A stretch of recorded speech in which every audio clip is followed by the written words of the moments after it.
दांतों और मसूड़ों की बात करें तो उसमें सबसे कॉमन है पायरिया। हमारे देश में देखा गया है 100 में से कम 75 से लेकर 80% लोगों को पायरिया की प्रॉब्लम होती है। बहुत सारे लोगों को तो पता ही नहीं चलता कि हमें पायरिया की प्रॉब्लम हो रखी है, क्योंकि पायरिया में कभी कोई दर्द नहीं होता। तो वो इस वजह से क्या होता है, हम उसको सीरियस लेते ही नहीं है। उस पायरिया का तब पता चलता है जब हमें बहुत ज्यादा प्रॉब्लम हो जाती है। सबसे पहले जो पायरिया की कंडीशन होती है वो माइल्ड होती है, फिर मॉडरेट तक पहुंचती है और फिर एडवांस होती है। जब एडवांस तक पहुंचती है तब हमें पता चलता है कि भाई हमें पायरिया की प्रॉब्लम हो गई है। तो पायरिया का हम घर पर कैसे ध्यान रख के उसको ठीक कर सकते हैं और जो पायरिया की प्रॉब्लम है वो एडवांस स्टेज तक ना पहुंचे, तो उसके लिए हम क्या कर सकते हैं। तो कुछ ही बातों का आपको ध्यान रखना है, और आपको पता है कि मैं पूरी कोशिश करती हूँ आपके लिए होम रेमेडीज ही लेकर आऊं, स्टार्टिंग में ही ध्यान रख सके, अपने बच्चों के दांतों का ध्यान रख सके, खुद के दांतों का ध्यान रख सके, तो आपको वो कंडीशन झेलनी ही ना पड़े, डॉक्टर के पास जाना ही ना पड़े। तो मैं हूं doctor Sushila Verma from healthy life. इससे पहले अगर आप मेरे चैनल पे नए हैं तो प्लीज सब्सक्राइब कर दीजिए, शेयर कर दीजिए और बेल आइकन का बटन प्रेस कर दीजिए ताकि आपको न्यू वीडियो की अपडेट मिलती रहे। तो आइए हम स्टार्ट करते हैं कि पायरिया की प्रॉब्लम को कैसे सोल्व कर सकते हैं। तो सबसे पहले हमें पता कैसे चलेगा हमें पायरिया की प्रॉब्लम हो गई है। हमारे दांतों में कोई भी कीड़ा या कैरीज नहीं होती है, ठीक है। हमारे दांत बाहर से हम देखेंगे तो बिल्कुल साफ नजर आते हैं, पर होता कैसे, पायरिया क्या होता है कि जब थोड़े थोड़े दांत हिलने लग जाए, कुछ भी नहीं है हमारे दांतों में पर धीरे धीरे दांत हिल रहा है, हम सोच रहे हैं कि कहीं कैरीज भी नहीं है, कैविटी भी नहीं लगी है, फिर भी हमें पायरिया की प्रॉब्लम क्यों हो रही है, क्योंकि हम अपना दांतों का जो हाइजीन है वो मेंटेन नहीं कर पाते। जो हमारे दांतों में जो हम खाना खाते हैं वो फंस जाता है, दांतों के बीच में फंस जाता है। ये है कि ऊपर की साइड फंसा हो तो वो हम ब्रश के करके उसको निकाल देते हैं, पर जो दांतों के बीच में फंसा होता है वो ब्रश से नहीं निकलता है, उस वजह से ही हमें पायरिया की प्रॉब्लम होती है। वो खाना क्या करेगा, बैक्टीरिया को डिपॉजिट करेगा धीरे धीरे, और ये चीजें धीरे धीरे बढ़ती चली जाएगी। दूसरा, हमें प्लाग डिपॉजिट हो जाते हैं। प्लाग जैसे येलोविश सा कलर आपको दिखेगा, उसको हम रिमूव नहीं कर सकते, बस उसको ध्यान रख के हम अपने दांतों को सुरक्षित रख सकते हैं। और उसी प्लाग से जब हम ध्यान नहीं देते तो कैल्कस, जिसको टार्टर बोलते हैं, पत्थर की तरह जम जाते हैं, ब्लैक ब्लैक हो जाते हैं, ठीक है।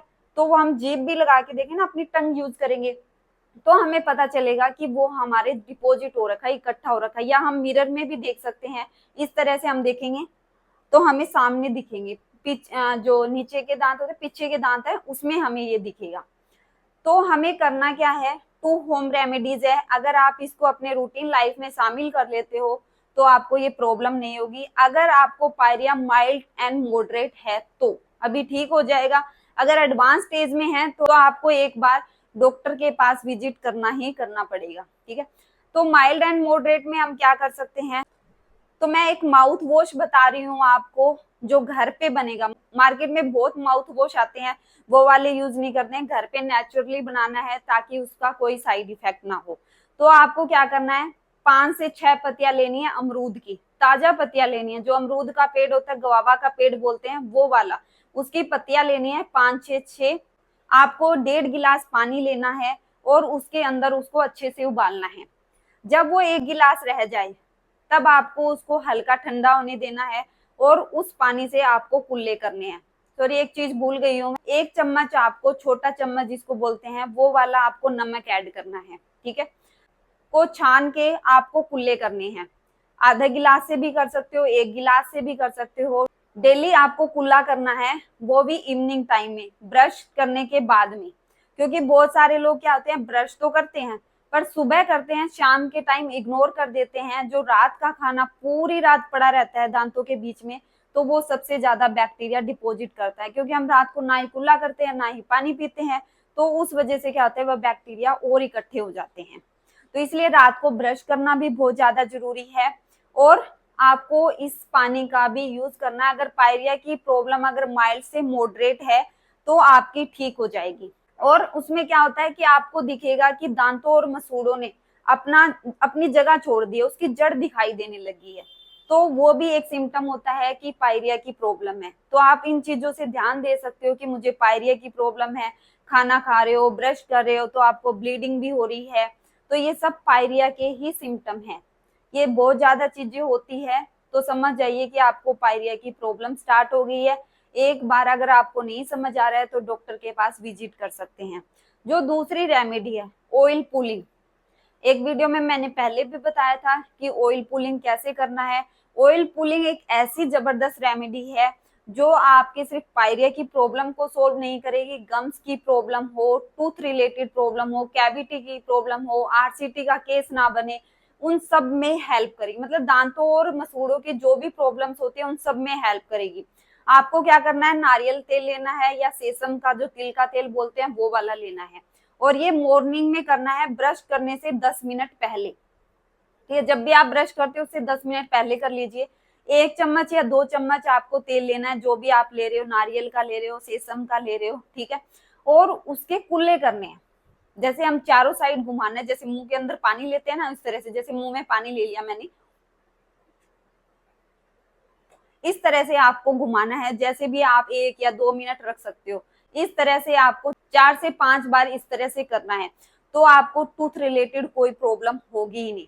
पर बात आती है कि जिनको एडवांस प्रॉब्लम हो रखी है तो आपको एक बार डेंटिस्ट के पास जाना है और उनको चेकअप करवाना है, शायद आपकी इन चीजों से ठीक हो जाए। स्केलिंग करवा ली, यानी कि दांतों की सफाई कर दी, जो जमा हुआ है उन्होंने निकाल दिया, तो उससे भी ठीक हो सकता है। अगर ज्यादा प्रॉब्लम है तो वो आपकी रूट प्लानिंग होती है, ट्रीटमेंट होता है, गम ग्राफ्टिंग होती है, वो भी एक ट्रीटमेंट होता है, तो वो करना भी पड़ सकता है, पर वो टूथ की कंडीशन पे डिपेंड करता है।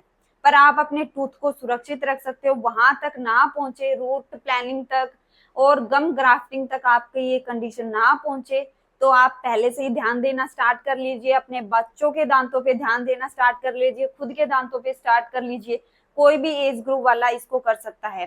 फिर भी अगर tooth related, hair related, skin related या हेल्थ रिलेटेड कोई भी प्रॉब्लम है, अगर आप उसका सॉल्यूशन चाहते हो और आपको अगर सीरियस प्रॉब्लम हो रखी है, तो आप नीचे दिए गए नंबर पर मुझे कांटेक्ट कर सकते हो और मेरी अपॉइंटमेंट बुक करा सकते हो। मैं पूरी कोशिश करूंगी, जितनी हेल्प हो सके मैं हेल्प करूंगी। अगर इस वीडियो में कुछ भी नहीं समझ आया हो तो भी आप मुझे कमेंट बॉक्स में मैसेज कर सकते हो, मैं आपका जरूर रिप्लाई करूंगी। मिलते हैं जल्दी नेक्स्ट वीडियो में, तब तक के लिए अपना ध्यान रखिए और प्यारी प्यारी स्माइल के साथ, जब भी आप हंसे टूथ अच्छे ही दिखे आपके।